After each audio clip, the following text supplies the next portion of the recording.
Igbo mma mmanụ udo dịrị onye ọbụla. Aha m bụ Eze Obino, onye na-echi n'aka Igbo TV na-eme ndị Igbo anyị ka onye ọbụla na-enwe aṅụrị na-amatakwana ihe ndị mee n'ala Igbo.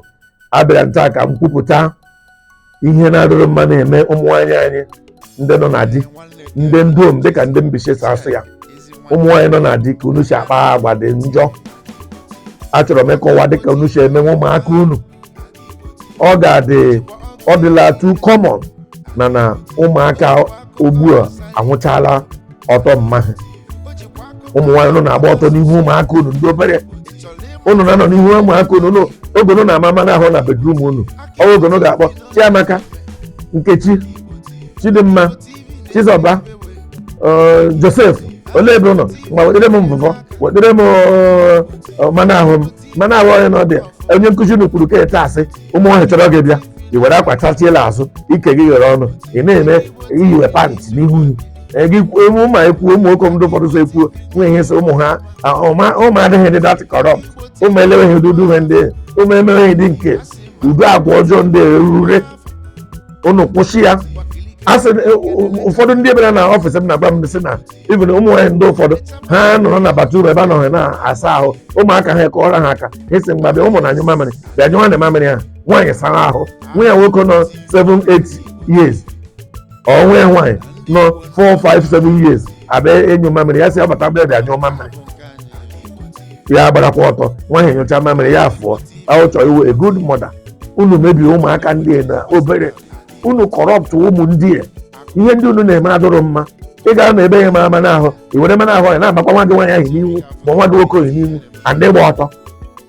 Ị na-eyiri bọksa ọ ị na-eyiri tait, ị na-eyiri pint, nwa gị ahụ abịa ị na-eyiri ya, ị na-eji ya Chizọba ndị tishi ga-eside ekwesịrị iwere m ego ole dị otu chenji dị otu wedebelie Chizọba ole ka e mere ke Chukwudube m bịa gaa ji esi nwaanyị onye mme na-akọ eri akụkọ ndị na-adị ma ị chọrọ ịgba pefum ka ịgba pefum iyi uchere akwa gịnị ga yi pant mee ị na-agba pefum ese Chukwuebuka pefum na asịla m na-agbakwali ya nwaanyị agbadabịa nga anyị gba ọtọ na-elegide. Iche na m ekụziwere ihe ọma, iche na ọnwụ ihe ọma ka ị na-eji ụmụ gị ịnọ na-emebi ụmụ ndị iwu ha ezigbo onye nne. Ụmụaka ha kwechiri ịmụta m n'aka. Iwu ha ezigbo nwaanyị kụziwere nwa ya ihe nwere ike iji baa uru. Iwu ha ezigbo nwaanyị ekwesịrị ịsị ka a gaa na nke gị ga mụta ihe. Yes, ndị Igbo na-asụ ilu si na ihe nwata na-eji egwu egwuregwu ihe nne ya n'ọwụ ihe nke nne ya. Ihe nne ya na-eji egwu egwuregwu a na-ekpụwa ara, ọ bụrụ ịgba ọtọ n'ihu ọwụ ara. Nwata nwere ike iji ara nne ya gụnọtụ ya eme ihe ọzọ, ya egwurugwu ya eme nke ọhụ. Igbo ji asị nwata na-eji ara nne egwu egwuregwu nọtụ ihe nne ya. Mana orule taa ụmụ nwaanyị ndị nke alụrụ taa enwe 90% of their children ahụ ebe ịgba ọtọ. 99.9% of ụmụaka unu ahụchala ahụ iji wuru nwaanyị, ahụchala nwa ọla gbasara gịnị, enwe ha na-ezu ezu ebe ị nọ ana-amaghị, enwe pant oli nwere na-amaghị, enwe kọla ya na-amaghị, enwe ka iyi ya na-amaghị. It's quite unfortunate, and unu kwesịrị iwefe aka n'udu ndụ ndị rere.